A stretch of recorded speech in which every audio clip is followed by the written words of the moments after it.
Boa noite a todos e a todas. Vamos começar o nosso evento. Nós temos três debatedores que têm uma ampla experiência, um profundo conhecimento em todos os temas que nós abordaremos aqui hoje. A Mônica Rodrigues, gerente de parcerias da Total, ex-consultora sênior da Petrobras, vai falar sobre o upstream, mais especificamente sobre as rodadas de concessão de exploração de petróleo. O Marcelino Guedes vai falar mais especificamente sobre o setor de midstream, um setor que é pouco conhecido do público mais amplo fora do setor de petróleo e gás natural. E o Evandro Caldas, procurador-geral da ANP, mestre em Direito Regulatório pela FGV do Rio de Janeiro, vai comentar um pouco a fala de cada um e vai trazer aí os principais pontos de atuação da ANP nos últimos anos. Tá? Nossa conversa vai começar com a Mônica, depois eu vou passar para o Evandro debater a fala dela, depois vamos passar para o Marcelino e passar depois novamente para o Evandro. É um formato de debate mesmo, para que a conversa flua e para que seja mais dinâmica, ou seja, para que haja apreensão do conteúdo, mas que também a nossa conversa de hoje seja prazerosa. Eu vou começar muito rapidamente trazendo para vocês um panorama da exploração e comercialização do petróleo no Brasil. Essa história se confunde com a história da Petrobras. Como todos devem saber, a Petrobras foi criada em 1953 pela Lei 2004 de 1953. A criação da Petrobras foi resultado da campanha O Petróleo é Nosso. Todos já estudaram isso em algum momento da vida, né?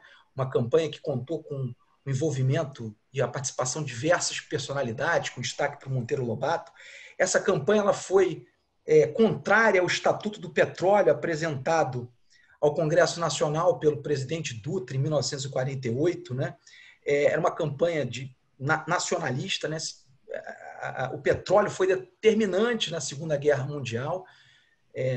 Não cabe aqui entrar, porque, aliás, quem quiser um bom livro sobre a história do petróleo, eu recomendo o livro do Daniel Yergin, né? Um livro que foi traduzido no Brasil, se chama O Petróleo, tem uma história ampla do petróleo, fala também da história da Petrobras, da história da exploração do petróleo no Brasil.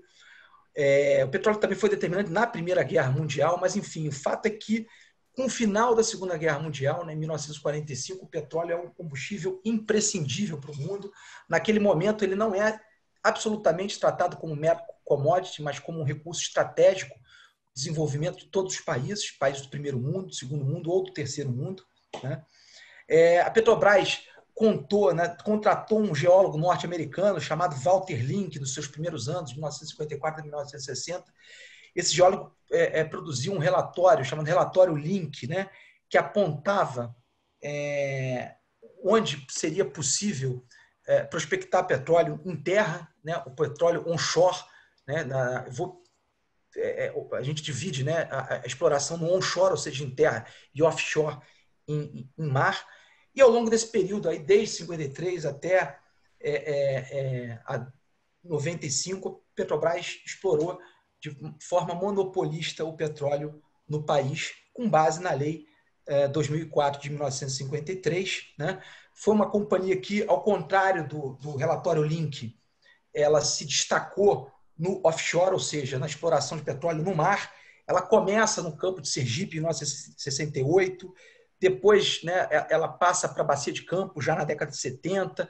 Em 74, né, o primeiro campo foi o campo de Garopa. Depois, em 84, se descobre um campo gigante, que é o campo de Albacora, até a descoberta do pré-sal em 2007, que aí, enfim, as possibilidades se ampliam muito. Né? Petrobras ganhou vários prêmios, né, na OTC, que é a Offshore Technology Conference, inclusive o prêmio principal da OTC, que é o Distinguished Achievement Award, ganhou várias vezes esse prêmio, e ela já foi, inclusive, tratada como The Offshore Company, né? Uma companhia que produziu tecnologia no país. Né? Mas e quando veio a emenda constitucional 9 de 95, há, na verdade, uma perspectiva de que era preciso atrair mais investimentos privados e que era possível também trazer companhias, né, de outros países para concorrer com a Petrobras. Outras companhias nacionais foram criadas nesse setor. Né? E depois da emenda constitucional 995, a gente tem a Lei do Petróleo, que é a Lei 9478 de 97. Esses são os marcos regulatórios. Isso muda modifica completamente o setor de óleo e gás no Brasil. E a Mônica Rodrigues, nossa primeira debatedora, nossa primeira palestrante, vai falar um pouco desse tema.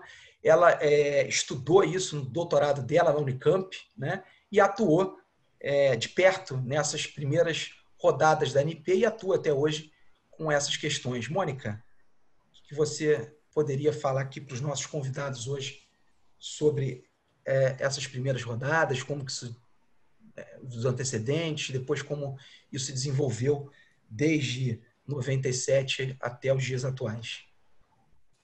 Ok, boa noite, Cristiano, boa noite a todos. A gente tem que contar, para falar um pouco do direito nesse cenário econômico brasileiro do setor de óleo e gás, né? A gente tem que contar um pouquinho da história do petróleo junto aí, para ver como o arcabouço regulatório foi construído para dar suporte a essas atividades de exploração e produção, né? Então, a gente vai voltar a começar lá com 1939, que nessa década de 30, quem realizava as prospecções e explotações de jazidas os recursos minerais do território nacional era o Departamento Nacional de Produção Mineral, era o DNPM. E em 1941, ele descobriu o primeiro campo, a primeira acumulação comercial, que é o campo de Candeias. E esse campo, só para vocês terem uma noção, ele está em produção até hoje. Nós estamos praticamente com 80 anos de produção do campo de Candeias, né? Mas aí, no cenário de pós-guerra, como o Cristiano falou, depois da Segunda Guerra Mundial, né, o país preocupado com a soberania nacional, com a industrialização do país, com a proteção dos seus recursos minerais estratégicos, né, ele sancionou a Lei 2004, em 1953, e estabeleceu o monopólio estatal do petróleo, criando a Petrobras para ser a empresa responsável pela exploração, produção, transporte e refino do petróleo.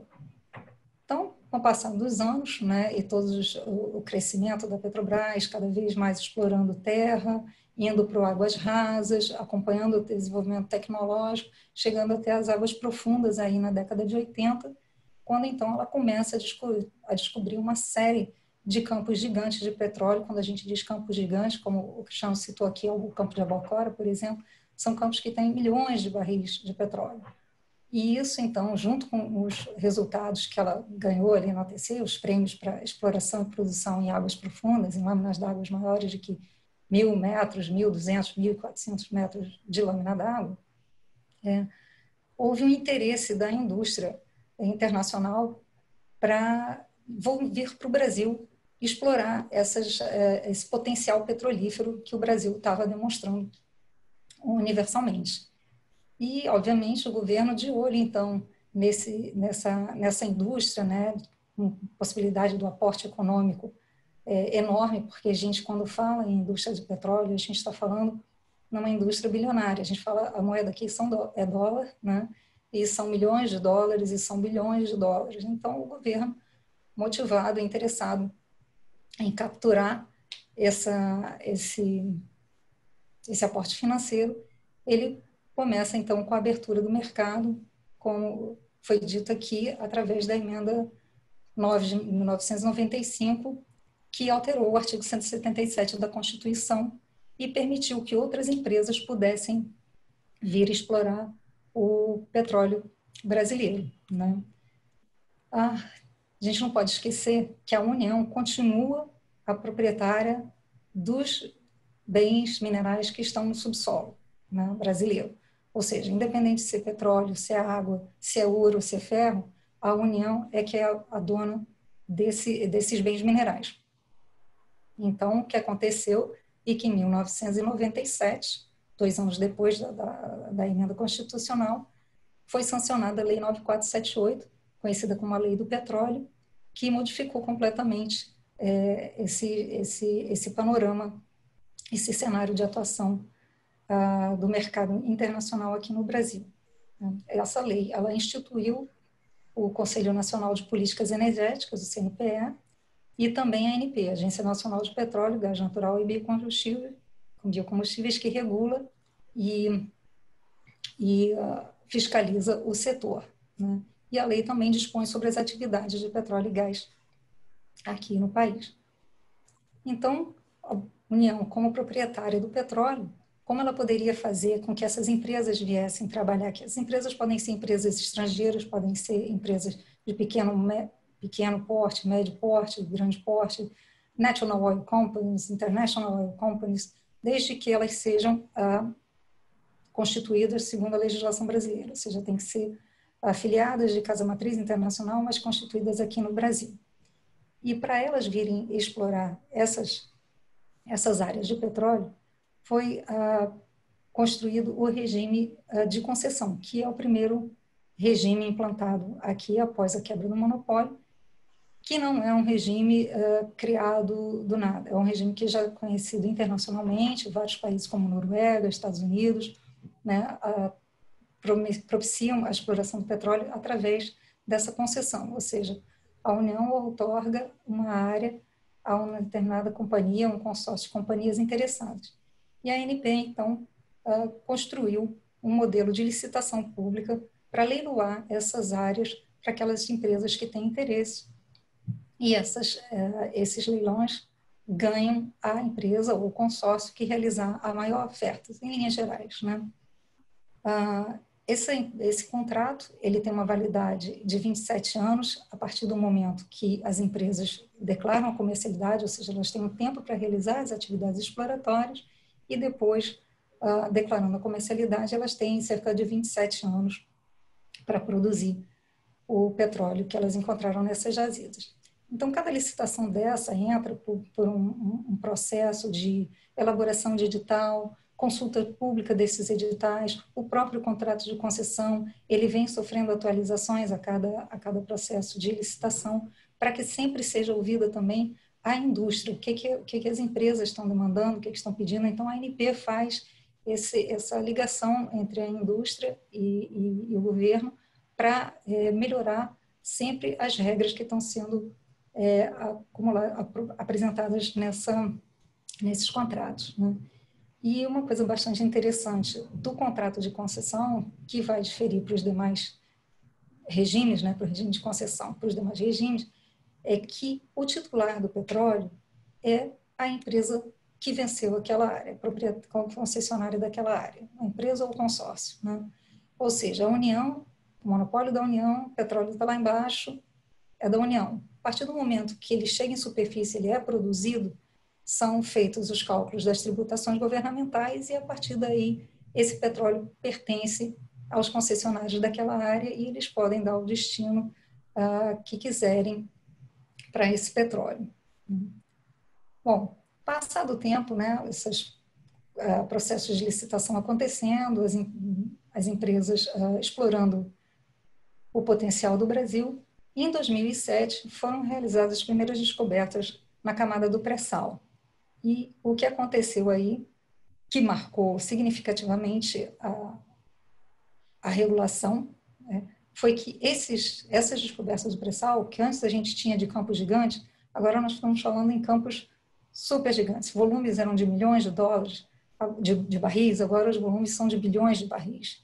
E com isso, então, aconteceu novamente que o governo se preocupou com a questão da soberania nacional e resolveu, então, reestudar o modelo vigente de concessão, e em 2010 ele apresentou 3 novas leis, sancionou 3 novas leis que modificavam o arcabouço regulatório dentro de uma área pré-determinada, pré-definida, se chamando polígono do pré-sal, ou seja, a área entre as bacias de Campos e Santos, onde havia essa ocorrência desses campos de grandes volumes de óleo. Então, em 2010, foi sancionada a Lei 12.276, que tratava da cessão onerosa, a 12.304, que trata da criação da PPSA, e a 12.351, que fala do regime de partilha de produção. Então, esse regime de partilha de produção também não é uma novidade, não foi uma criação do governo. Existem áreas sendo oferecidas em regimes de partilha de produção na África, por exemplo. É muito comum você encontrar os campos sob regime de partilha de produção.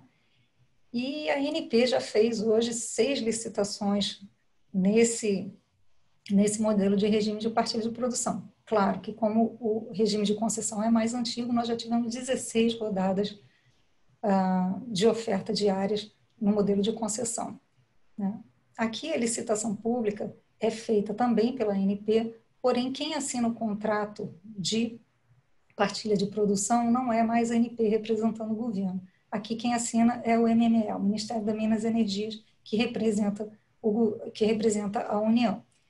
E o vencedor dessa licitação é a empresa, o consórcio, que apresenta, que oferece o maior percentual de volume de óleo excedente, né, para a União. E outra característica desse regime é que você tem a Petrobras ali com direito de exercer, com direito de preferência que ela pode exercer e participar desse consórcio vencedor se por acaso ela não participou da oferta em si. Isso tudo lembrando que com a ideia de preservar o conhecimento técnico, o conhecimento geológico das áreas em exploração e também de guardar para o governo um volume de óleo, caso haja algum desabastecimento nacional, ele está protegido por essa nova regulamentação, né? Também os editais também vão para consulta pública e esses contratos de partilha, diferentemente da concessão, eles levam até 40 anos, né, a vigência deles. No caso da cessão onerosa, não existe a licitação pública, é feita uma negociação direta, no caso foi feita uma negociação direta com a Petrobras, também isso é permitido na regulação, e houve um cálculo de um volume que já tinha sido descoberto, foi ajustado um preço e a Petrobras então comprou o direito de explorar aquela área. Então, ela tem esse direito. E o que acontece hoje em dia é que, se vocês lembram, ano passado teve um leilão, também a ANP resolveu fazer um leilão do excedente da cessão onerosa, ou seja, a quantidade de óleo que passava dessa área que está sob o contrato, né? Você, quando adquirir no leilão, você tem uma área delimitada na qual você pode trabalhar. E o excedente que extravasa essa área foi leiloado no ano passado pela primeira vez. E o que acontece com esses volumes que excedem a área? Isso não acontece só na cessão onerosa, isso acontece em qualquer outro campo de petróleo, que pode acontecer em qualquer outro campo de petróleo. Então, para isso também, a regulação olhou o sistema de unitização, que é como a gente chama esses excedentes que extravasam os limites do campo. Então, quando você tem uma unitização, você tem que entrar em acordo com o proprietário da área do lado, quem contratou a área do lado. Se não tem ninguém na área do lado, o representante daquela área, na área aberta, ali na impressão, é a PPSA. E a PPSA, apesar dela ter sido criada lá com a 12.304 em 2010, ela só teve seu estatuto criado a partir de 2013 com o decreto 8063. Então, a partir daí, ela pôde efetivamente atuar como empresa e podendo trabalhar nas áreas unitizáveis representando a União. Então, a gente tem aqui no Brasil que necessariamente entrar em acordo. Nos Estados Unidos não é assim. Nos Estados Unidos, se você encontra uma jazida de petróleo e essa excede a sua área, isso não é um problema. Você pode drenar a jazida inteira sem ter que avisar o vizinho, né? Sem ter que negociar e entrar em acordo com o vizinho. Aqui não tem direito de lavra predatória, né? Eu não sei se vocês lembram até do filme Sangue Negro, que falava um pouco sobre isso, né? Um filme que foi famoso, né? O Oscar e tudo, dessa lavra predatória. Aqui no nosso caso, a gente faz a unitização e tem que negociar também por ter a possibilidade de regimes fiscais distintos, né? Você pode ter um campo num regime de concessão extravasando para um regime de partilha de produção. Então, são contratos diferentes, com tempos diferentes, com cláusulas diferentes. Por exemplo, né, você tem uma cláusula de conteúdo local na concessão que é diferente da cláusula de conteúdo local da área vizinha em partilha de produção. Então, você tem que regular isso, e a ANP também, hoje em dia está até com consulta pública em andamento, para definir como é que fica a regulação, qual percentual você vai usar de uma área ou da outra, como é que você chega nesse acordo, né? Então, só para concluir agora a minha fala, né, é interessante a gente ver o final da vida útil do campo, né? A gente já falou lá no início, na exploração, depois veio com a produção, esses excedentes que geram monetização, e os campos agora, né, depois de, né, a gente falou que o contrato de concessão tem 27 anos, a quebra do monopólio foi em 95, as leis 9478 instituídas em 97, Então, esses campos já estão chegando no final da vida útil deles e muitos chegam no final da sua vida econômica, né, sua vida útil econômica antes. E as empresas, então, não têm mais interesse, se chega no corte econômico delas, elas devolvem esses campos à ANP, né? E a ANP, então, vê quando ainda tem um volume significativo lá embaixo, que pode não ser interessante para uma empresa, mas pode ser interessante para outra, ela, então, durante 4 vezes, ela ofereceu, fez licitações públicas para oferecer essas que ela chamou de acumulações marginais para empresas de menor porte, geralmente são campos em terras ou no água rasa, para elas ainda terem o direito de desenvolver e extrair melhor o óleo remanescente desses campos, né? Hoje em dia, em 2018, foi instituído a oferta permanente, ou seja, a ANP não licita mais essas áreas, mas elas estão permanentemente à disposição de qualquer empresa interessada que pode ir à ANP e contratar essas áreas para continuar o desenvolvimento desses campos maduros, né? E aquelas outras áreas que não têm nenhum interesse de empresas, nem volume significativamente interessante para ser retirado, elas precisam ser descomissionadas. E hoje, então, em 2020, nós tivemos a aprovação da Resolução 817 da ANP, que versa sobre as regras, os critérios de descomissionamento, ou seja, para garantir, né, o meio ambiente, para garantir o bem social, que nós estamos falando de campos em terras, onde moram pessoas próximas e tudo, né, você tem que ter regras e critérios para fazer o abandono dessas instalações. Então, você pode ter requisitos que façam com que você tenha regras para abandonar direitinho o poço, você pode ter bens que você ainda reutilize, então essas regras, esses critérios vão normatizar como você vai fazer essa devolução dessa área e o arrasamento completo desses campos. Então, era isso que eu tinha para falar aqui do setor upstream e passo a palavra de volta ao Cristiano. Muito obrigada.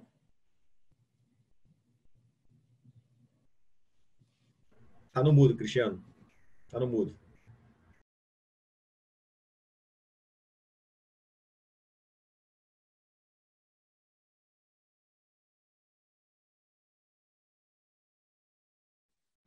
Pronto, desculpe.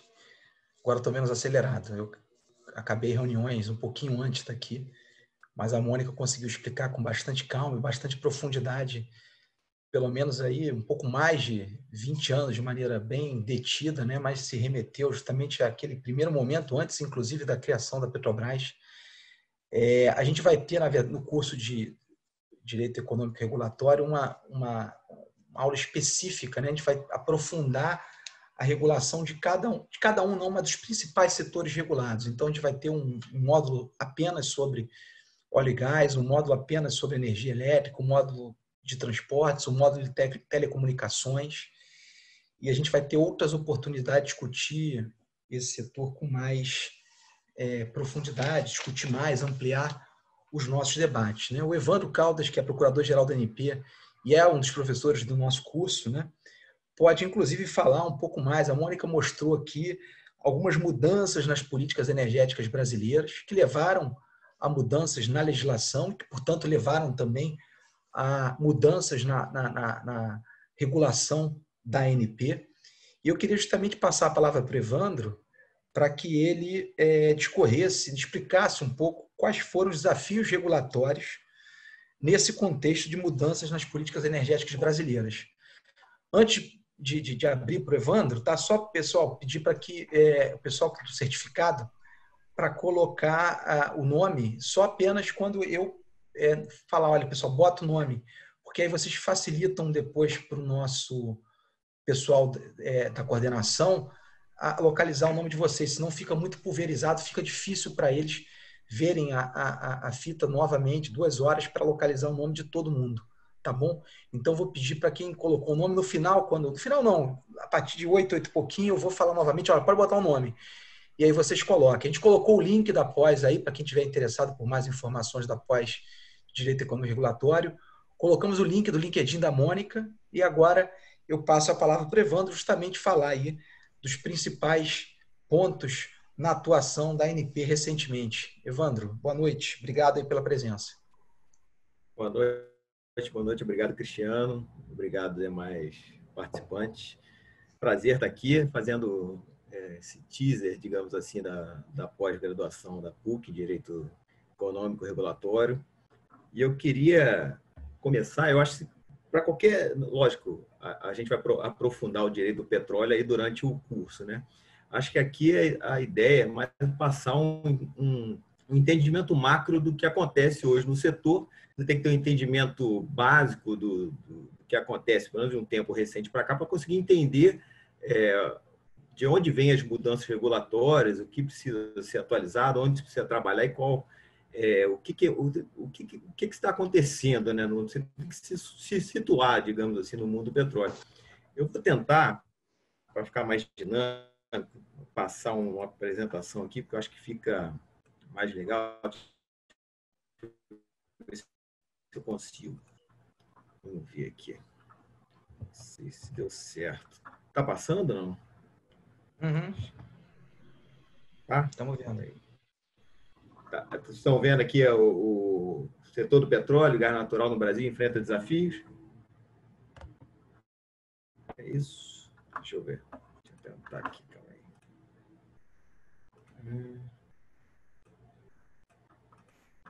Me ajuda aí, Cristiano. Tá passando aqui um slide que eu não estou vendo.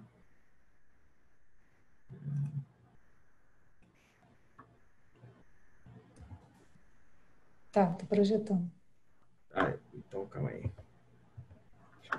Está projetando sim, Evandro. Pode ir. Vamos lá. Então, a primeira coisa que acho que você tem que entender no setor do petróleo é que se a mutabilidade, a gente fala, e a dinamicidade dos setores regulados é uma coisa que existe em todos os setores que foram criados uma agência reguladora, que até esse foi o sentido da criação de agência reguladora, né? Você ter uma regulação dinâmica, isso ocorre com mais... Você é mais presente ainda no setor do petróleo, né? Por quê? Hoje a gente fala, o setor do petróleo é um setor que... O petróleo em si é um bem que caminha para ser obsoleto, né? Ele enfrenta desafio, né, conflito com outras fontes de energia e ele tem uma perspectiva de, em breve, talvez, né, com toda essa política anti-petróleo, anti-combustível fóssil, de eventualmente não ser mais utilizado. Então, o que a gente faz é uma corrida contra o tempo. Eu sempre falo isso. Quando a gente regula petróleo, né, e fala do setor, a gente é sempre uma corrida contra o tempo, principalmente no Brasil, que saiu muito atrasado nessa corrida e hoje precisa realmente correr atrás do prejuízo. Então, a gente vê que a gente tem uma perspectiva que a demanda do petróleo diminua a partir de 2030, né? Embora aumente até, às vezes, o consumo de gás, do gás natural, mas vai ter uma competição do petróleo com outras fontes de energia, e principalmente, eventualmente, com uma energia disruptiva, que pode vir realmente e jogar o petróleo lá para um preço lá embaixo. E hoje no Brasil, o que você tem no Brasil hoje em termos de petróleo? A gente tem menos de 5% das áreas sedimentares contratadas, né? A gente conhece muito pouco das nossas áreas sedimentares, da nossa bacia sedimentar, e temos praticamente mais ou menos 30 mil poços perfurados no Brasil, né? Isso é um número bem ridículo, digamos. A Argentina, mesmo nossa vizinha aqui, perfurou 60 mil poços. Os Estados Unidos perfurou 4 milhões de poços. Os Estados Unidos, por ano, perfura mais que a gente perfurou a nossa história inteira do petróleo. Então, realmente, a gente precisa correr atrás do prejuízo. E aí eu vou trazer um pouco da história recente, né, do que aconteceu, já passando a quebra do monopólio, já indo mais para frente. Eu vou começar a partir da descoberta do pré-sal. Mudou? Me confirma que se mudou o slide. Então, tá bom.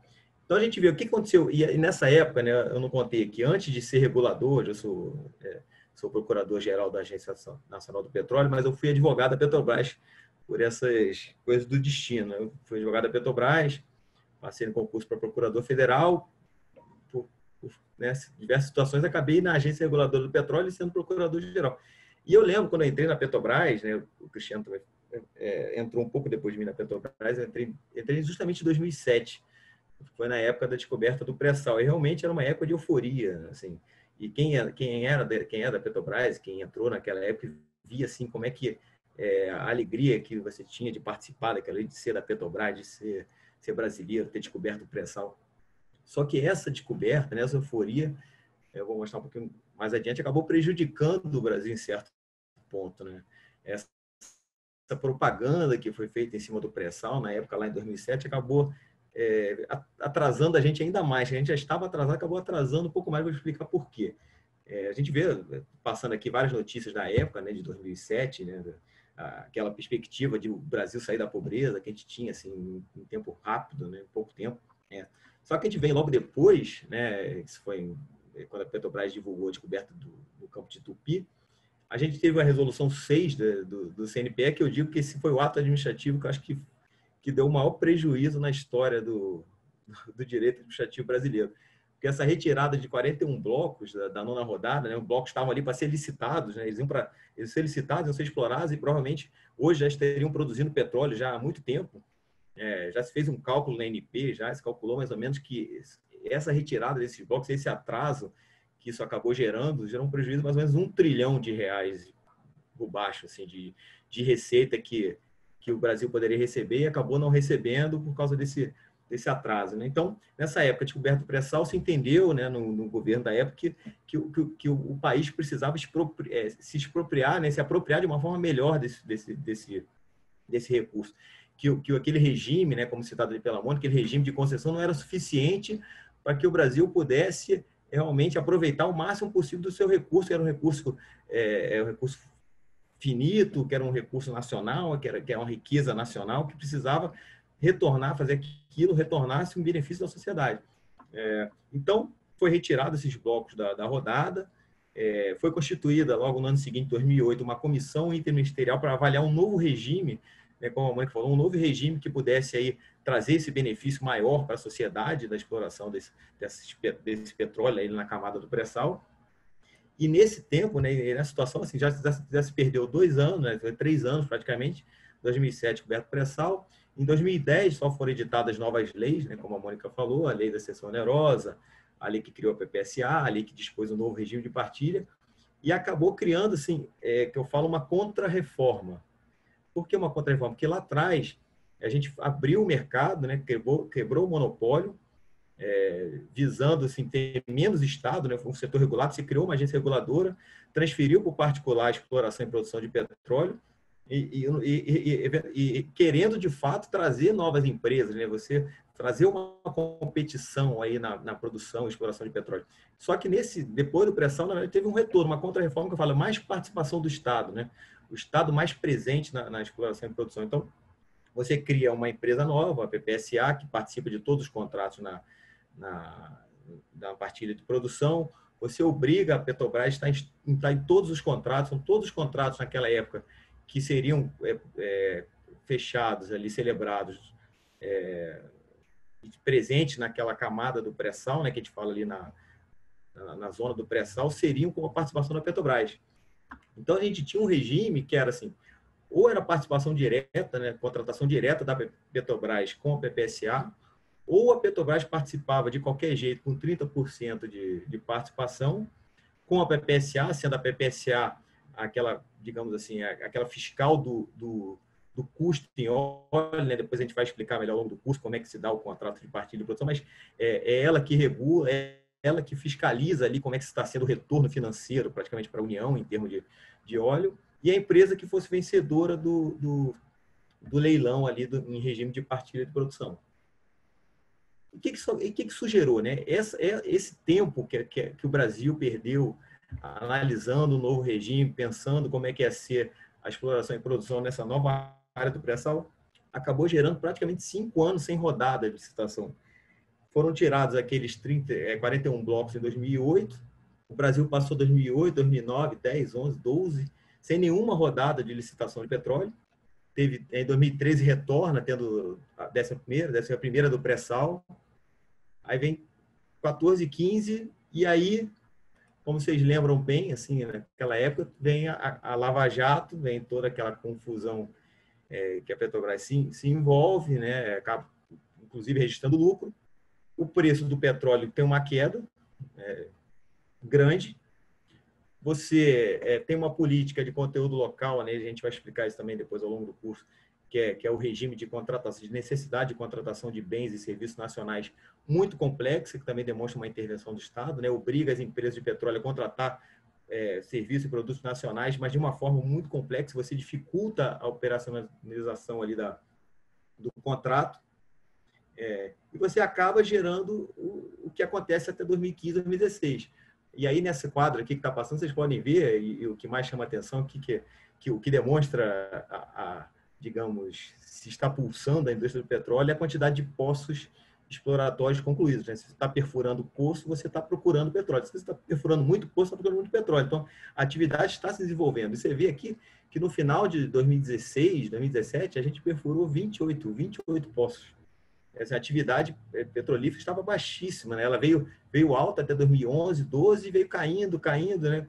A Petrobras, que era o grande motor de desenvolvimento do petróleo, estava envolvida na confusão da Lava Jato, não tinha mais aquela... E não tinha e não teria o potencial financeiro para produzir e explorar toda a camada do pré-sal, que envolve recursos assim, de um montante extraordinário, né? Acho que nenhuma empresa sozinha conseguiria dar conta. Então, fatalmente, isso levou ao atraso, né, do desenvolvimento da indústria do petróleo no Brasil. E aí, o que acontece de um tempo para cá, mais recente, vocês entenderem, localizar onde a gente está chegando. A gente vem, que eu falo, reforma da contra-reforma, né? A gente, calma aí, vamos diminuir a participação do Estado e da Petrobras na atividade petrolífera, que não deu certo, vamos voltar um pouco, retornar aquela ideia lá atrás de um mercado aberto. Você tira a Petrobras, da obrigatoriedade da Petrobras de participar de todas as rodadas, todos os contratos existentes e feitos ali no polígono do pré-sal. Hoje, o que se tem é que a Petrobras tem uma preferência para atuar no pré-sal, mas não está obrigada. Então, pode ser feito contrato no pré-sal com outras empresas sem a participação da Petrobras. E ali você vê nessa lei, que é a nova lei que eu falo, que a reforma da contra-reforma, 13.365, você vê na motivação dela bem isso que eu falei, né? Advento das investigações sobre o negócio da Petrobras, diminuição da capacidade de financiamento, queda do preço do petróleo, e eu botaria aqui mais a diminuição das atividades. Então, tudo isso gerou essa contra-reforma de nova abertura do mercado. Aí, e isso coincidiu assim, bem com a época que eu entrei na ANP, foi em 2017, então eu peguei bem essa mudança de setor, né? Essa corrida atrás do prejuízo. A gente já teve um atraso muito grande, quase 5 anos sem rodada, a indústria do petróleo realmente paralisou, né? O preço do petróleo baixo, vamos retomar as atividades. Então, a gente vem, o regulador, né, a ANP, vem com um conjunto de medidas tentando nessa ideia de retomar. Temos que correr atrás do prejuízo. Então, vem o calendário de rodadas, né, a partir de 2017. Você faz uma nova política de conteúdo local, uma política mais flexível, e aí depois a gente também entra mais em detalhes no nosso curso, como é que isso foi feito, envolveu até uns aspectos jurídicos bem interessantes. Você prorrogou fases exploratórias de alguns contratos que foram contratos bem na época que o petróleo caiu e as empresas, e a Petrobras perdeu força, as empresas não tiveram força para continuar o período exploratório e pediram uma prorrogação de prazo. Você tem, em 2018, uma resolução da ANP estimulando a produção de petróleos em campos que já estão, digamos assim, em decadência, campos que a gente fala campos maduros, né, que estão em produção já decaindo. Você estimula essa produção por meio da diminuição de royalties, né, uma forma também de você incentivar a vinda de empresas, às vezes especializadas em produção de campos maduros, que a gente chama. E você traz...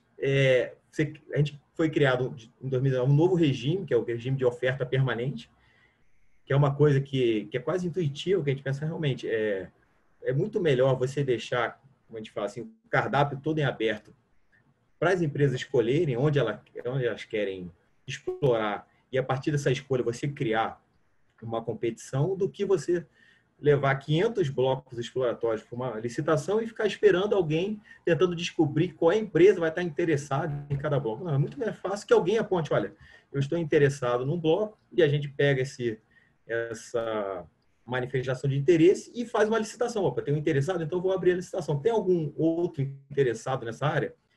Tem? Opa, então vamos fazer aqui uma competição e vamos ver quem leva essa área. Então, para campos assim de produção que não são tão grandes, né, como no pré-sal ou em campos offshore, né, no mar, os campos terrestres são muito mais eficientes. E isso foi criado, engraçado, também outra coisa interessante que a gente vai abordar no curso, foi criado sem uma nova lei. A gente fez isso por meio de regulação, sem violar nenhum princípio jurídico, porque a gente continua com competitividade, faz um regime muito mais eficiente, porque a gente não precisa fazer uma rodada, um evento para ficar colocando à disposição 500 blocos e às vezes não sair nenhum, tentando descobrir quais são os blocos que as empresas vão se interessar. É muito melhor que elas digam quais estão interessadas e a gente sim abra a competição.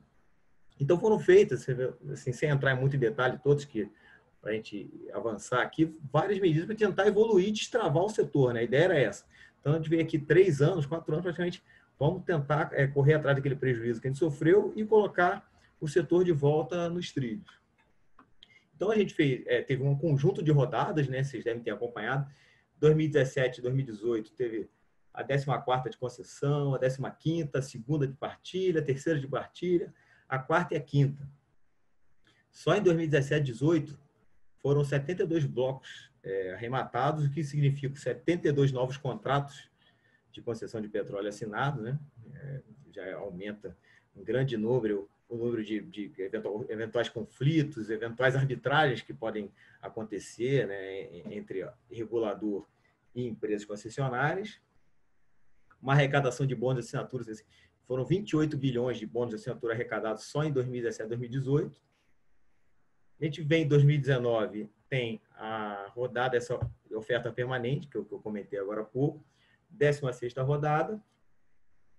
A rodada de sessão onerosa, que foi uma rodada bem diferenciada, também vamos aprofundar no curso, né, como é que foi feita essa licitação para a sessão onerosa, que foi um pouco diferente, e a 6ª rodada de partida. Aí foram mais 48 contratos assinados. E isso tudo, né, o que gerou ao longo desses anos, desses 4 anos praticamente? A gente tinha até 2016, 20... aqui não está aqui. Vou pegar quanto que a gente vai ver aqui em plataformas, por exemplo. A gente tinha, até 2016, 29 plataformas previstas para entrar em operação. Só de 2017, toda a história do Brasil até 2016. A gente teve aqui de 2017 até os dias de hoje, praticamente, uma previsão de 22, mais 33 plataformas entrar em operação só ao longo desses 4 anos aí de rodadas, né,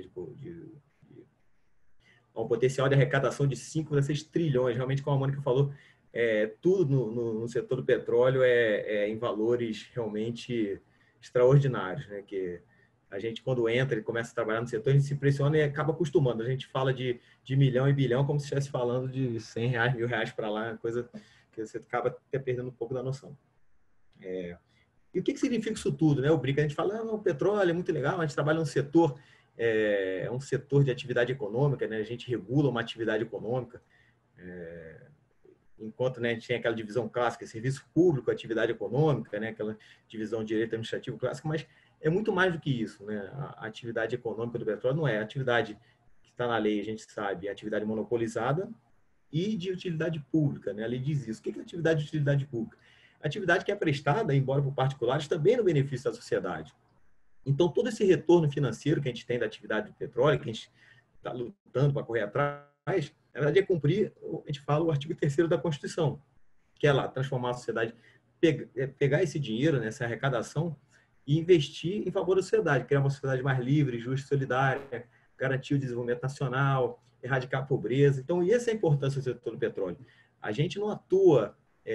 muitas vezes a gente, e eu tenho, né, eu passo por essa briga muitas vezes, né, quando a gente faz um leilão de petróleo, vem sempre um grupo no fracking, no combustível fóssil, não queremos mais combustível fóssil, mas a gente não está aqui só para isso, a gente não está incentivando a produção de combustível fóssil por si só, e nem para botar gasolina no carro, embora isso seja um objetivo.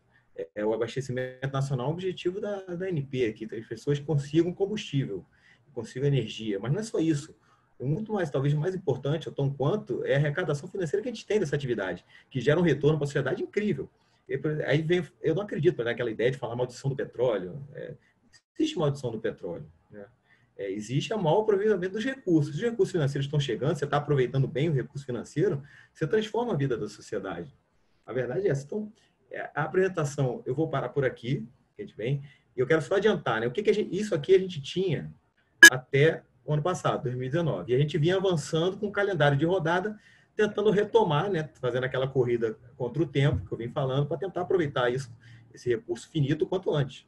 E a gente tem esse ano, acontece, né, essa crise, essa pandemia, vem que ninguém esperava, assim, e a gente passou de uma regulação incentivadora, que a gente incentivava, né, o desenvolvimento, para uma regulação que fala de crise.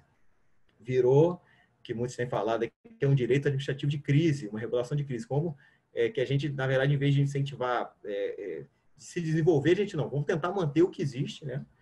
Acumulado a isso, a gente teve, como muitos sabem, uma diminuição do preço do petróleo absurda por causa de uma guerra entre países. E a gente, então, a ideia agora é conter a crise, né? E tentar. Então, esse ano, para a gente, ano que tinha um ano de agenda regulatória, um ano de rodada, foi um ano de não. Regulações provisórias, regulações excepcionais. Vamos tentar, de algum jeito, que essa pandemia cause o menor prejuízo possível. Então, esse é o momento que vivemos. E aí, daqui para frente, a gente aprofunda mais lá o Upstream, o nosso curso lá de pós-graduação. Eu retorno a palavra aqui para o Cristiano, já agradecendo. Depois, acho que a gente volta ao debate, né? Obrigado a todos. Até já. Perfeito.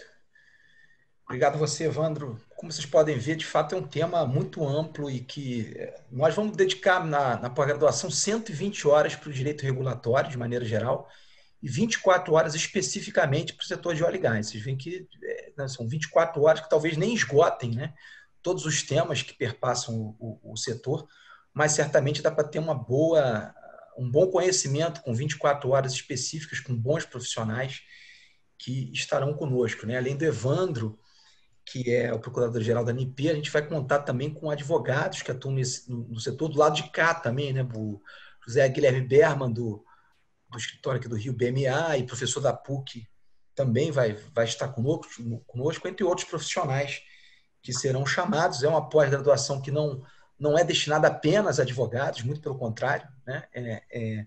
Teremos outros profissionais também no quadro docente. Só queria destacar antes, queria até saber se a Mônica tem mais alguma coisa algum comentário a fazer a respeito aí, né? Não é bem uma tréplica, mas enfim, alguma coisa que você queria pontuar ao longo da fala do Evandro, antes de passar a palavra para o Marcelino, que vai falar sobre midstream, bem interessante o midstream.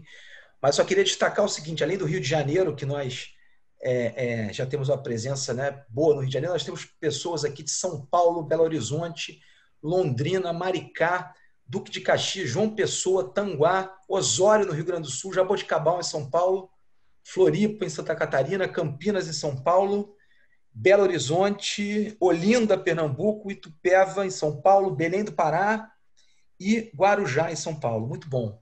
Obrigado pela presença de vocês todos, obrigado pelo interesse, obrigado pela dedicação aí e acompanhamento do curso. Lembrando, semana que vem vamos ter uma outra sobre defesa ambiental. Como o Evandro lembrou muito bem aí no final, a Ordem Econômica Constitucional, né, ela, Dourados e Mato Grosso do Sul, acabou de aparecer aqui no chat, a Ordem Econômica Constitucional ela tem diversos valores que precisam ser concretizados, né? E não existe uma dicotomia entre economia e meio ambiente, ou entre economia e sociedade, pelo contrário, né? A Ordem Econômica Constitucional aponta para o bem-estar da sociedade, e é isso que nós debateremos ao longo do curso. Mas esse ano foi bastante difícil para o setor de óleo e gás, exatamente pelo excesso de oferta, né? Pela queda abrupta do preço do Brent no mercado internacional, em virtude da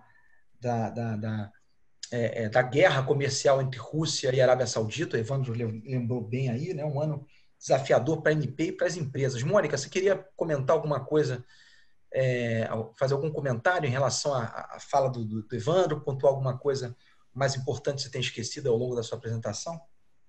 Não, exatamente isso. Achei extremamente boa, foi complementar, né? Não deixou de olhar esse aspecto, além do regulatório também, o social. A gente tem que manter sempre isso em mente, né? Que a gente está desenvolvendo o país, os recursos do petróleo são voltados para a economia como um todo, né? A sociedade, a erradicação da pobreza e todas essas questões, né? Lembrando aí do Fundo Social, que na época da partilha ele foi concebido, né? Que tinha esses propósitos. Então, foi muito, muito bem endereçado. Obrigada, Evandro. Obrigada, Cristiano. A gente tem bons debates para fazer, né? Porque, de fato, a mudança legislativa ela teve pontos positivos lá, mas alguns pontos que realmente deixaram a desejar do ponto de vista da sociedade, como, por exemplo, a retirada de percentuais, né, que iriam para a saúde e para a educação, nesse contexto de pandemia. Isso seriam recursos importantes. Hoje estamos falando de CPMF, de volta de CPMF hoje em dia, mas enfim, isso fica para debater mais para frente, em outras oportunidades. Mas, de fato, toda a legislação ela traz avanços e retrocessos, e a sociedade deve participar disso. Um ponto importante a ser discutido na nossa pós-graduação é justamente a participação social na regulação, né? A Lei Geral das Agências Reguladoras, que veio no passado, impõe que as agências tenham ouvidorias, né? São estruturas importantes dentro dos órgãos públicos, das entidades da administração pública, das empresas, justamente para interagir, para ouvir a sociedade. A ANP dispõe de consultas públicas e audiências públicas em que ela traz também os agentes econômicos. Agora, um setor que tem uma interface muito grande com a sociedade é o setor de dutos, né? A gente, quando fala de exploração do petróleo, a gente pensa muito no upstream e pensa muito no downstream, né? O downstream está presente na vida de todos nós, né? Quando você abastece o carro no posto de gasolina, quando você recebe o barril, o botijão de GLP na sua casa, ou quando você... aqui no computador ou no celular, a gente tem plástico aqui, isso é downstream. E o Marcelino vai falar um pouquinho para a gente desses 3 setores, muito rapidamente, mas para focar, para explicar para vocês a importância do midstream. O midstream, que envolve dutos, e o Marcelino é um grande especialista em dutos, né? Tive prazer em trabalhar e aprender muito com o Marcelino nos últimos anos. Ele vai trazer o conhecimento dele para a gente no midstream, em dutos, né? Um especialista em dutos, um dos maiores do Brasil, se não o maior. E, por favor, Marcelino, fala aí para a gente da importância do midstream internacionalmente, compara com o que vai acontecer no país. A gente vai passar para o Evandro. Ao longo da fala do Marcelino, tá, vocês podem já colocar um nome, portanto, tá, no nosso chat, tá bom? Para receber o certificado. Obrigado, Marcelino. Boa noite. Ok.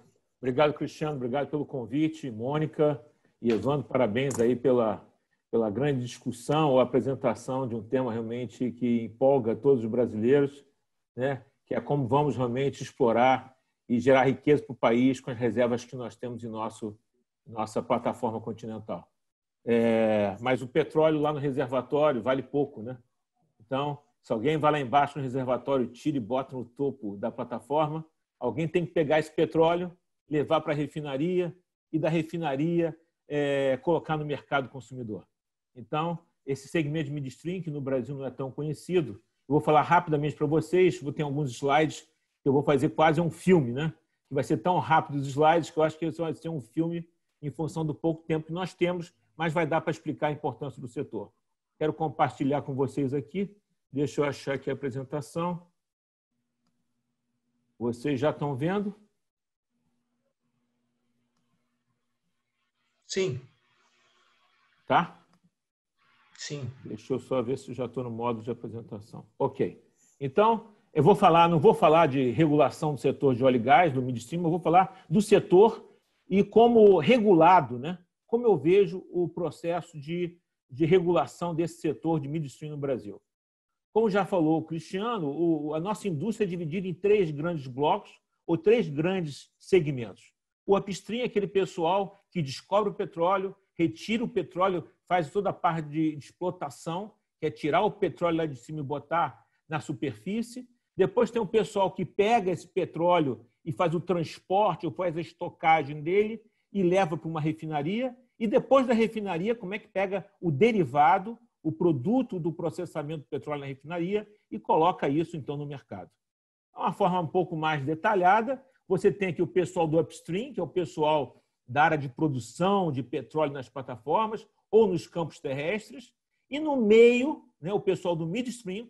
No Brasil, por questões quase históricas, o midstream está incorporado dentro do sistema downstream por causa da estrutura da Petrobras. Mas na indústria no mundo, nós conhecemos esses três segmentos. O upstream, que é o pessoal que produz o petróleo, né? O pessoal de midstream, que faz a interface, que faz o meio de campo, que faz o transporte, a estocagem, e depois coloca ou para uma planta petroquímica ou para uma refinaria, e depois, do outro lado, muitas vezes, é que faz então o transporte para o mercado consumidor. Da mesma forma, na área de gás, muitas pessoas acham que não tem também o setor de midstream, mas tem o setor de midstream. Tem a produção ou de um gás já processado, onde ele já entra direto pelo sistema de gasodutos. No caso, em outros países, você tem toda a parte de estocagem subterrânea, coisa que nós não temos ainda no Brasil. Quando é a produção de um gás, ele vem com uma parte rica, ele dá um gás úmido, então você faz um processamento desse gás, onde você tira, né, basicamente GLP, ok? E depois o que você tem como gás seco entra no gasoduto e vai embora. Quando você tem grandes distâncias em terra contínua ou na costa offshore, você pode fazer o transporte por um gasoduto. Quando você não tem a produção do gás em um outro continente, hoje já existe uma tecnologia, um novo negócio chamado GNL. Então, você liquefaz esse gás, bota em grandes navios, transporta para um outro continente e naquele outro porto, naquele outro terminal, você faz então a liquefação e interliga de novo em um gasoduto para chegar no mercado. Ok? Um pouco da história de pipeline no mundo. Pipeline no mundo nasce lá junto da indústria do petróleo com o Coronel Drake na Pensilvânia, em 1865. Só para vocês terem ideia do que é o mercado americano, em 1942 os Estados Unidos já tinha 96 mil quilômetros de dutos. Com a Grande Guerra, com a Segunda Grande Guerra, grandes dutos foram construídos nos Estados Unidos, né? Muitos dutos ainda em operação, e hoje os Estados Unidos têm uma malha de 440 mil quilômetros de dutos, gasodutos e oleodutos. A Rússia tem uma malha de 300 mil quilômetros, o Canadá uma malha de 250, México com 42 mil, Argentina com 28 e Brasil com 25. Quando alguém pergunta, mas por que o Brasil tem poucos dutos? Primeiro, porque a população está localizada na costa. E junto à costa você atende esses mercados ou por cabotagem, por navios, ou importação direta de navios para os terminais. A nossa população mora junto à costa. E uma outra razão recente é porque os nossos reservatórios, né, da Bacia de Campos, Bacia de Santos, estão junto, muito próximo dos grandes mercados consumidores. Se nós tivéssemos descoberto petróleo no meio da floresta amazônica, provavelmente, ou no centro-oeste brasileiro, nós teríamos grandes dutos, como outros países têm, como o caso dos Estados Unidos, como o caso do Canadá, como é o caso da Rússia. Ok? Bem, só para você ter uma ideia do tamanho e dimensão, olha o que é uma malha de oleoduto nos Estados Unidos, né? Com uma interligação com o Canadá. O Canadá é um dos grandes supridores de petróleo e gás para o mercado americano. Agora, olha a malha de gasodutos nos Estados Unidos. A Austrália, que é um país que tem também uma tradição em pipeline, você vê que ele vem, na realidade, da costa do país para o interior, e é um pouco diferente do Brasil, né? Aqui no Brasil, nós temos uma concentração muito grande na região sudeste e alguns dutos no litoral. Um destaquezinho lá na área do Polo Arara, lá na produção de urucu, onde nós temos alguns dutos, dutos de petróleo e gasodutos. Bem, para vocês terem entender o que é um duto, né, que às vezes as pessoas não sabem, você, na verdade, constrói, né, vai pegando tubo a tubo, solda, e depois faz o lançamento dele na vala, onde você enterra esse duto, e ele fica, então, subterrâneo, numa profundidade de 1,5 metro. Esses são os dutos terrestres, são os dutos onshore. Mesma coisa os dutos submarinos, onde você tem aqui, no caso, uma balsa de lançamento, onde você tem dentro dela uma fábrica e que roda numa velocidade impressionante, que não pode parar, que o custo da balsa de lançamento é muito caro, e você faz, então, os lançamentos desses dutos, ou dutos rígidos, ou dutos flexíveis, colocando, então, no fundo do mar, como vocês podem ver nesse slide do lado esquerdo. Como é que você transporta o petróleo? Quando você está vindo de outros continentes, você faz o transporte em grandes navios petroleiros. Da mesma forma, como é que você transporta o GNL? Em grandes navios, onde você liquefaz o gás natural e você, então, transporta através desse processo de grandes navios de GNL. Como é que você estoca, né, o petróleo ou os derivados, né, são terminais terrestres ou terminais aquaviários, né, ou marítimos, onde você tem, então, os tanques de petróleo e derivados. Da mesma forma, os tanques de GNL, onde você tem sistemas especiais para você fazer o armazenamento de gás natural liquefeito. Em outros países, nós não temos ainda no Brasil, você também pode fazer a estocagem de gás natural, não na condição de líquido, mas na condição gasosa, na realidade, na condição de gás natural, reinjetando em domos salinos, em reservatórios depletados, onde você faz a injeção do gás e armazena ele de forma natural nessas cavernas. Bem, passamos muito rápido para dar uma noção geral para vocês do que é o segmento de midstream. Como eu falei, é aquele que interliga a produção a quem vai fazer o processamento e depois quem coloca o produto já processado, os derivados do petróleo, no mercado. Então, em 1997, na Lei do Petróleo, né, foi criada a Agência Nacional do Petróleo, visto que nós estamos falando aqui da parte de regulação, né, nós estamos falando aqui em 1997, no artigo 7 da Lei 9478, foi criada a ANP. A ANP, então, como órgão regulador da nossa indústria no Brasil. E também nessa lei, na 9478, foi criado o artigo 65, onde determinava que a Petrobras deveria constituir uma subsidiária para operar, construir os seus dutos, terminais e embarcações, ou seja, que fosse o seu agente do segmento de midstream da nossa indústria. E foi isso, então, que a Petrobras Transporte, a Transpetro, exerceu esse papel até então. Isso aqui é muito mais para fazer uma provocação em relação à Agência Nacional do Petróleo, né? Então, em 1998, a ANP estava chegando no Rio de Janeiro. Então, é um negócio muito recente. O nosso regulador fez muito, já fez muito, avançamos muito, mas é um regulador novo, é um regulador baby, comparado com outros reguladores no mundo. Então, de 1997, 1998, e vamos dizer, a partir do ano 2000, a ANP, então, começa a fazer quase uma revolução no nosso mercado. E muito foi feito. Então, foi uma série de decretos que foram feitos para o nosso setor de midstream, ok? Muitos decretos, muito mais para regular o negócio em si, toda a parte em relação aos dutos, dutos curtos, dutos longos, regras de autorização, a toda a parte para minimizar conflito do uso dos terminais aquaviários. Então, uma série de resoluções e portarias que a ANP trabalhou nesses 20 anos de forma dura, muito pesada, principalmente aí com destaque maior para o setor de líquido. O setor de gás, por algumas razões, por questões da nossa história, por alguns setores até mais conservadores, o gás não caminhou na mesma velocidade. Então, nós temos aqui, acho que dezenas de resoluções, né, resoluções técnicas e resoluções que dão suporte para que o setor de midstream possa caminhar de uma forma regulada, minimizando os conflitos entre os seus agentes. Bem, quando nós pensamos no midstream do futuro, eu estou tentando falar rápido para deixar para o final algum debate também no setor de midstream. Nós temos dois setores muito distintos, apesar de todos estarem contemplados dentro do midstream. Um é o setor de líquido, que é a parte toda de petróleo e seus derivados, e o setor de gás natural. O que acontece agora no setor de líquido? O que vai acontecer nesse segmento nos próximos anos?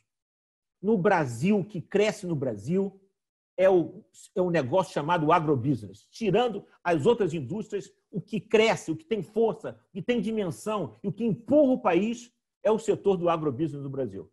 Então, provavelmente, nós vamos ter um consumo maior no interior e nós vamos ter que ter uma preocupação de fazer o abastecimento desse mercado, ou seja, da região de produção, da região de todas as nossas refinarias para o interior do país.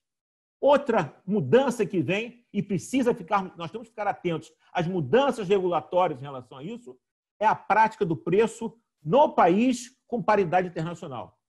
Isso dá uma competição, gera interesse de entrada de produtos no mercado brasileiro, o que faz com que o setor de midstream fique aquecido e atento realmente a investimentos e a novos players e novos operadores.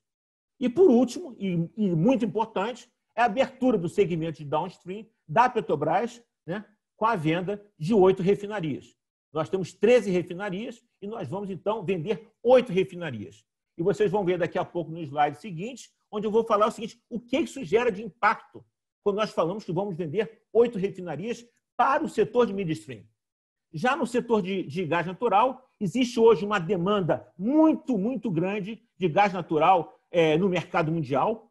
Existe hoje sobra de gás natural no mundo, preços muito competitivos, e com a disponibilidade e com a construção de ativos de transporte de GNL, começa a aparecer no mercado nacional gás natural vindo através de embarcações de GNL e os seus terminais de gaseificação. A nova lei do gás, que está aí no processo de ser aprovada agora, 6407, que começou em 2013, para vocês terem ideia do que é uma aprovação de uma lei no nosso país. Nós estamos falando de 7 anos de disputas e convergências e conquistas e busca de entendimentos, né? Essa nova lei do gás vem com 2 grandes mudanças, né? A primeira é a mudança do gasoduto deixando de ser de concessão e passando para autorização. Isso provavelmente vai dar agilidade na construção de novos gasodutos. E o outro é a mudança da parte de tarifa, que deixa de ser uma tarifa postal e passa a uma metodologia de entradas e saídas. Então, nesse conceito, provavelmente a lei do gás vai gerar gasodutos, vai aquecer o mercado de gás natural no Brasil. O outro grande desafio, que eu não tenho dúvida nenhuma, é a produção de gás natural nas nossas plataformas de produção offshore, que nós temos que buscar uma solução de como vamos escoar a produção de gás natural desses reservatórios. Então, isso é um desafio para a área de gasodutos, é um desafio para o setor de midstream. E, por último, é uma demanda da sociedade buscando uma combustão mais limpa com o uso de gás natural na matriz energética nacional. Bem, isso aqui é para mostrar, então, as refinarias que serão privatizadas, mas o que é mais importante para o setor de midstream é esta colocação da ANP. Ou seja, o regulador dizendo o seguinte: você vai comprar uma refinaria, mas você não pode ser o operador, o gestor do ativo de dutos e terminais. Então, quem comprar uma refinaria desse sistema de privatização da Petrobras vai ter que contratar uma empresa para fazer a gestão de operação e manutenção desses ativos de midstream e mantendo, dessa forma, o direito de preferência do proprietário. Ou seja, o proprietário tem a preferência de uso daquele ativo, daquele oleoduto, daquele terminal, mas ele não pode ser o gestor, o operador daquele ativo. Então, mostra aí na ANP uma mesma regra que foi estabelecida para a Petrobras, quando, de certa forma, orientou e obrigou o que estava na lei, onde a Petrobras tinha que criar um operador de dutos e terminais. Da mesma forma, agora, quem adquirir uma refinaria também vai ter que ter um operador de dutos e terminais. Em relação ao gás, só pegando como exemplo, a lei, né, do gás vem agora num processo acelerado de aprovação e nós estamos aí esperançosos que essa lei seja aprovada, eu acho que nas próximas semanas ou no próximo mês, no sentido de nós termos aí sim, um trabalho muito grande de regular essa lei e esse mercado baseado nessa nova lei. Bem, só para vocês terem uma ideia, o setor de gás é dividido em 4 grandes blocos ou em 4 grandes momentos. E por isso que a gente vê o amadurecimento do setor. O que já está bem maduro no setor de líquido não é o caso do setor de gás. Então, de 1995 a 2004, nós tivemos aí um grande esforço de substituir a queima de óleo combustível na indústria por gás natural. E aí tem, do outro lado, o que viabilizou isso foi a construção de um grande gasoduto ligando a Bolívia até o Rio Grande do Sul. Bolívia passando por São Paulo e chegando até o Rio Grande do Sul. Então, uma demanda por térmicas e uma integração energética regional. Isso foi até 2004, com a construção, basicamente, do Gasbol. Já de 2005 até 2014, nós temos a expansão com a construção de vários gasodutos no Brasil, né? Vários investimentos em relação à ampliação da malha, com destaque, né, eu acho, para o Gazene, que é o gasoduto que liga o Sudeste ao Nordeste. Então, nós ligamos as 2 malhas. Então, é um grande gasoduto no país que viabilizou a integração das 2 malhas, a malha Nordeste e a malha Sudeste. Já em 2015 a 2024, é nesse período que nós estamos aí do novo arranjo regulatório e societário, né, com alguns ativos sendo privatizados, com destaque para a venda dos ativos de gasodutos na região Sudeste, e aí eu estou falando da NTS, da Nova Transportadora do Sudeste, e também na região Nordeste e Norte, com a compra da TAG, que foi a compra pela ENDE, né? Bem, e aí em 2025 até 2034? Aí é o fortalecimento cadeia. Aí é o amadurecimento do setor que é fundamental para o nosso negócio. é fundamental para a nossa indústria. Então, esses dois segmentos de midstream, da família dos líquidos, de petróleo e derivados, em relação ao mercado de gás, vão passar por uma transformação e os próximos 5 anos serão anos totalmente diferentes para as atividades de midstream, em especial para as atividades de pipeline. Né? E no futuro, o que nós temos? Como falou a Mônica, né, nós temos uma preocupação com o descomissionamento dos ativos que já estão chegando no final da sua vida útil. Como é que nós vamos tratar e discutir a desmobilização, né, ou o abandono de dutos submarinos, ou dutos que estão hoje instalados, passando, cortando as grandes cidades. Um outro grande problema que nós temos no Brasil é o problema de furto em dutos. Isso é um problema que não é só da Petrobras, não é só dos operadores, é de toda a sociedade. Né? E aí nós temos que convocar e motivar a ANP, o Ministério de Minas e Energia, para vir para dentro desse problema, que é um problema nacional. E o outro que eu vejo de uma forma muito preocupante, nós temos que garantir a segurança operacional dos nossos dutos. Então, em relação ao futuro da atividade, eu vejo isso. Então, como a Mônica colocou, já tem aí a resolução 817 de 2020, agora recente, para as instalações de exploração e produção. E vai ter uma também para as atividades de midstream, os ativos de midstream. Então, estão em discussão como é que vamos fazer com os gasodutos, que estão hoje já em condições de abandono. Como é que vamos fazer com os dutos de petróleo do passado, onde nós construímos, temos dutos de 1950? Bem, isso aqui vai ser um próximo capítulo. Outra preocupação é o problema que nós estamos falando do crime organizado em relação ao furto de derivados, principalmente derivados, nos nossos dutos, né? Que é uma preocupação que nós temos que ter. E, por último, a preocupação em relação à segurança operacional. Diferente de uma instalação offshore que está a 200 quilômetros da costa, ou de uma refinaria que tem os seus limites muito bem definidos, um duto convive com a sociedade. Um duto, muitas vezes, chega naquela área antes da comunidade e depois começa a ter organização social. Quando tem uma organização social, você vê esse caso, é um bairro de classe média, né, em São Bruno, que é o subúrbio de São Francisco, onde em 2010, um problema numa solda, né, você tem uma explosão, esse aqui no meio é a cratera que fez a explosão desse gasoduto, onde tiveram 8 fatalidades e 58 pessoas feridas. Essa empresa, não cabe aqui falar o nome, teve um impacto no seu negócio de 1,4 bi dólar e hoje não consegue sair da condição de concordado. Bem, esse é o nosso setor, né?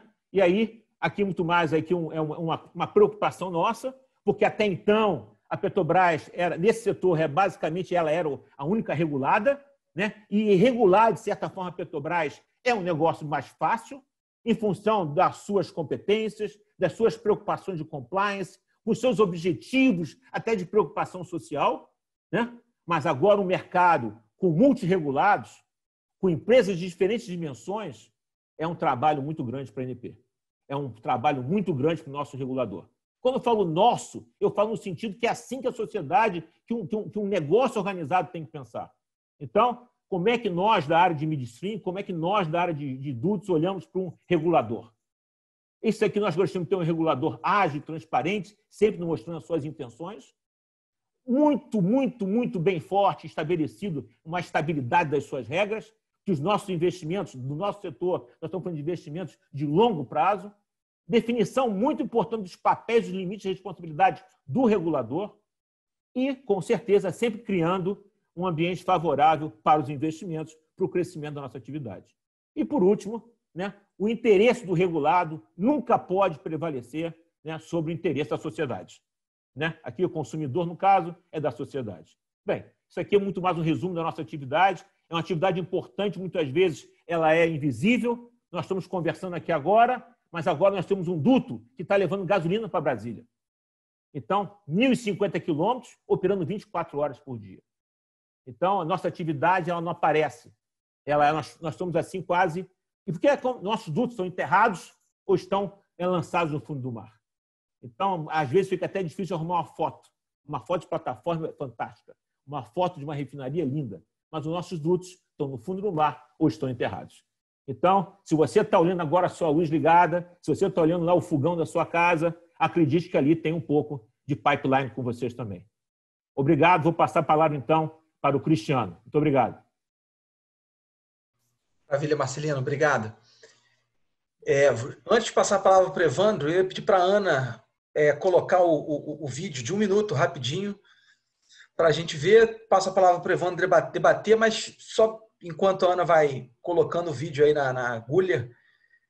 Muito bom, Marcelino. De fato, assim, tem até uma curiosidade. Você botou um cartaz ali, aquilo ali foi em Washington, que que você tirou a foto da manifestação do pessoal pedindo, fazendo uma reivindicação sobre dutos.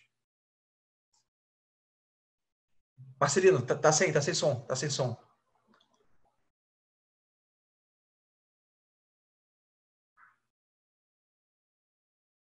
Alô? Vamos lá.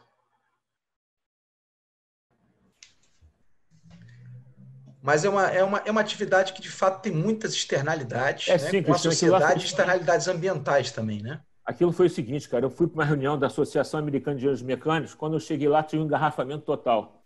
E aí eu fui andando até o engarrafamento, quando eu cheguei, rapaz, tinha uma manifestação que hoje o mercado, a população vê o duto quase como inimigo. Então, esse conceito do public perception, ou seja, como o público vê o nosso negócio, quando eu cheguei em Washington, rapaz, eu ganhei de presente uma manifestação contra a construção de dutos. Rapaz, eu entrei lá no meio, tirei foto, tirei selfie, fiz muito. Mas, rapaz, eu quase falei, pô, eu ganhei isso de presente. Onde é que eu ia viver essa experiência de uma manifestação, né, de uma sociedade organizada contra a construção de um duto? Então, foi lá em Washington, sim. Marcelino, quantos anos de Petrobras? Marcelino, recém-aposentado pela Petrobras, agora é sócio da Pipeline Brasil. Exatamente, é uma nova experiência aí. Eu acho que é um negócio novo. Meu negócio é duto, eu sei fazer duto, então, nos próximos 10 anos eu vou brincar com duto. 34 anos de Petrobras, sendo que a grande maioria é sempre com dutos. Isso perguntei não por indiscrição, mas para que os convidados soubessem o tamanho da sua experiência também. Mônica também, bastante, né, tempo de Petrobras e hoje está na Total. Mas vamos lá, chegou ao vídeo finalmente. Vamos passar o videozinho aí antes do Evandro comentar a fala do Marcelino. Podemos.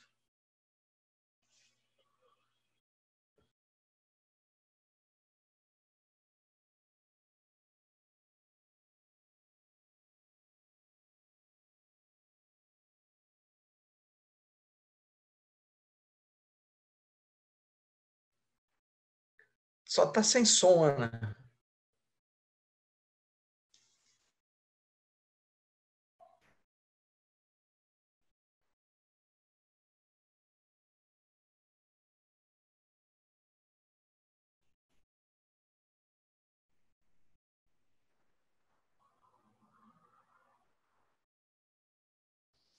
Enfim, foi sem som mesmo. Vamos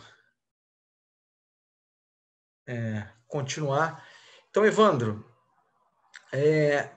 queria que você comentasse justamente a fala do Marcelino, né? Foi o processo alguns pontos importantes aí, porque, de fato, o desafio para a ANP nos próximos anos é gigante aí no setor de midstream.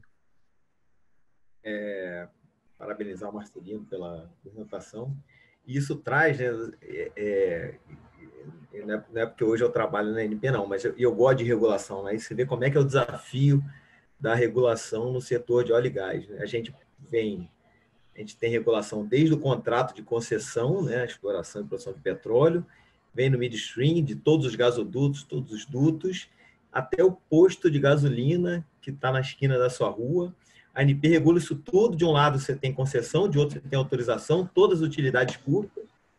E aí, se você abre um livro de direito administrativo, né, você olha aquele direito administrativo antigo, a administração pública só pode fazer aquilo que a lei determina, você não faz nada, você fica paralisado e fica pensando, como é que eu vou atuar aqui nesse setor, dentro dessa complexidade? Então, é uma dificuldade e é um direito, realmente, que só quem trabalha no dia a dia vê que não está no livro. Você não vai abrir um livro e vai saber como é que você vai trabalhar na regulação, é tudo novo, tudo complexo. E isso que traz a dificuldade do setor e é bacana também. E dentro do que o Marcelino trouxe, eu podia falar sobre várias coisas interessantes, vários pontos, mas um que traz realmente hoje é um desafio, isso é verdade, é o que a gente chama vem sendo chamado de desinvestimento da Petrobras, que inclusive há uma ação no STF discutindo isso, né? esse desinvestimento da Petrobras, na verdade, é a saída da Petrobras de determinados setores, né, venda de refinarias, com entrada de pessoas jurídicas de direito privado no setor, né, ampliando o leque de agentes regulados, né, o que traz uma dificuldade, e nesse ponto eu fico com certa dúvida, ao contrário do que o Marcelino falou, eu não sei se é mais fácil regular a Petrobras ou se é mais fácil regular um agente privado, eu confesso, porque você regular uma sociedade de economia mista, né, com todas as suas características que tem, né, a sociedade de economia mista é uma coisa, quem conhece aí, quem sabe bem de administrativo, sabe, é a sociedade aberta, mas é administração pública, então tem que gerar lucro, mas pode atender o interesse público, e a ANP regulando um agente, outro agente da administração pública, não é uma coisa tão fácil assim.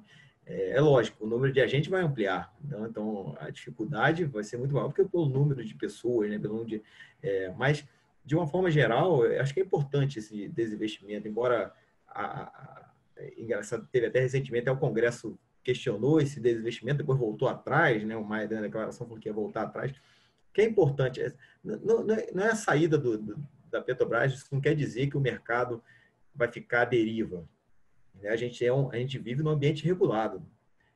A Petrobras, ela não é responsável pelo abastecimento nacional. A Petrobras é uma empresa com pessoas jurídicas de direito privado, né? Tem capital aberto. Então, ela está lá para também dar lucratividade ao sócio. Quem vai garantir o interesse público, né, é o regulador. E é por meio de regulação que a gente vai tentar fazer com esses novos entrantes, embora atuantes de uma atividade econômica, que tragam o retorno dessa atividade econômica para a sociedade. Com certeza não é fácil, é um desafio grande, mas é o que faz também interessante, né, todo esse setor aí. Então, e isso tudo lá a gente espera vai trabalhar lá na pós, e vocês vão ver como que é interessante. A regulação, você tem diversas ferramentas, né, de você trabalhar. Na verdade, eu falo que a regulação é você tentar fazer com que as empresas, as pessoas façam aquilo que você quer sem da menor intervenção, de forma mais interventiva possível, digamos assim. Você vai tentar regular o mercado, moldar condutas, né? Você molda condutas de forma que elas atendam o interesse público. Esse é o grande desafio do setor do petróleo. São empresas que atuam no setor de alta lucratividade, que obviamente querem receber lucro, e isso é importante para atrair investimento, né? Você precisa que as empresas tenham lucro para elas estarem interessadas em entrar no mercado. Mas, ao mesmo tempo, você tem que fazer com que o resultado da atividade das empresas retorne para a sociedade. É aquilo, realmente o Marcelo apontou bem. Isso acontece na regulação, é uma preocupação que a gente fala da captura do regulador, né? A gente sabe que em todos os setores regulados as empresas são muito presentes na regulação. Só que o regulador não pode regular só para as empresas. O regulador tem que muitas vezes regular para aquele agente anônimo, que muitas vezes não fala nas consultas de audiência pública, que é a sociedade. E por mais que, às vezes, muitas empresas possam contrariar, às vezes o regulador tem que contrariar as empresas se aquilo for trazer um retorno para a sociedade sem você desincentivar os investimentos, o que é, lógico, um equilíbrio bem difícil de ser feito, mas que por isso também que traz aí o grande interesse, faz isso ser bem legal, né? São difíceis e são tão interessantes ser regulador. Eu acho que a gente já está estourando o nosso horário, de forma geral. Eu queria falar isso, não sei se o Cristiano quer trazer mais alguma questão, tal. Eu já vou aqui agradecendo de uma forma geral e passo a palavra para o Cristiano. Beleza, obrigado, pessoal. Vou sublinhar, o Marcelino apontou justamente para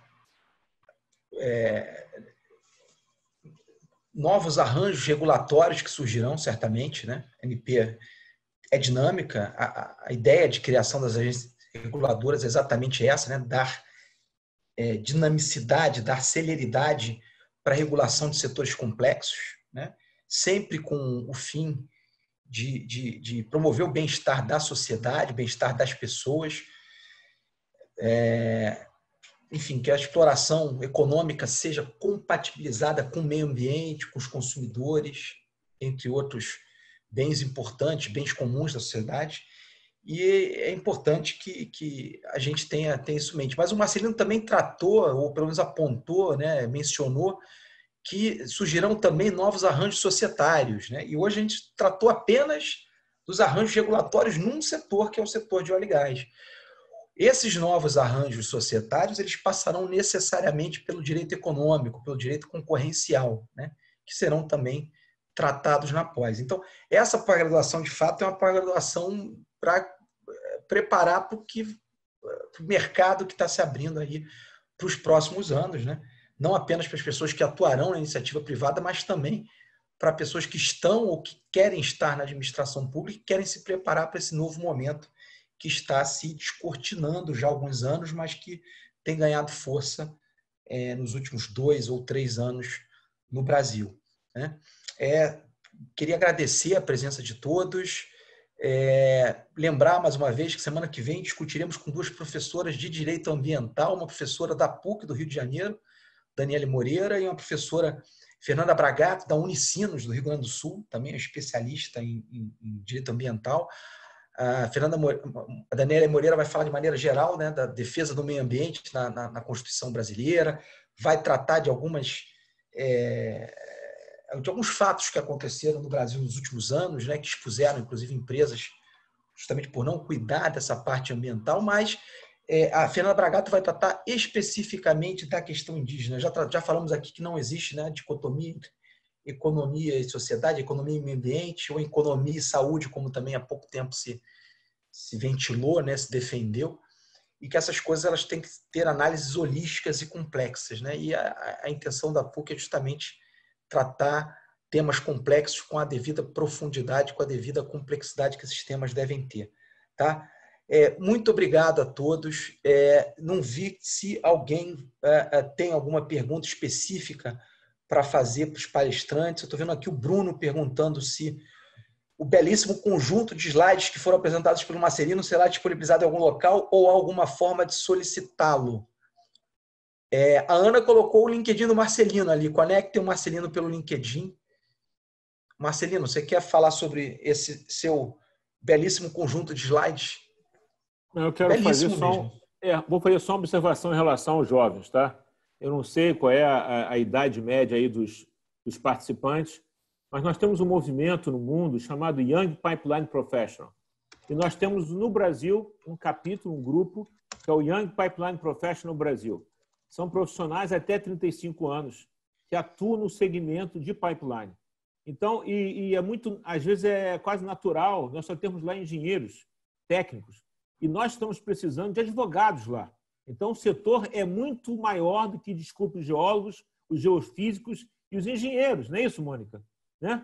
E nós precisamos dos advogados, nós precisamos dos cientistas sociais, nós precisamos... Então, os jovens advogados que pretendem, que gostariam de atuar no segmento de pipeline, acessem a página do Young Pipeline Professional Brasil, YPP Brasil, e lá vocês vão ter uma forma de participar e se engajar de um movimento muito legal. Existem palestras, cursos, visitas, concursos, uma comunidade bem ativa e bem legal. YPP Brasil, ok? Você, então, advogado que queira participar desse setor, em relação aos slides, é só fazer contato, nós mandamos para vocês, ok?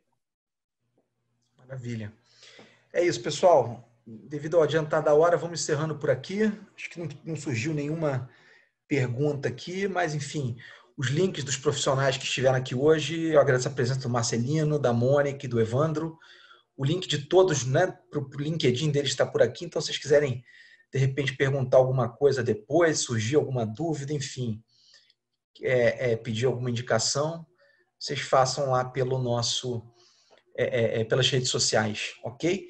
E podem também ter mais informações sobre esse evento de hoje, sobre os próximos eventos que teremos, né?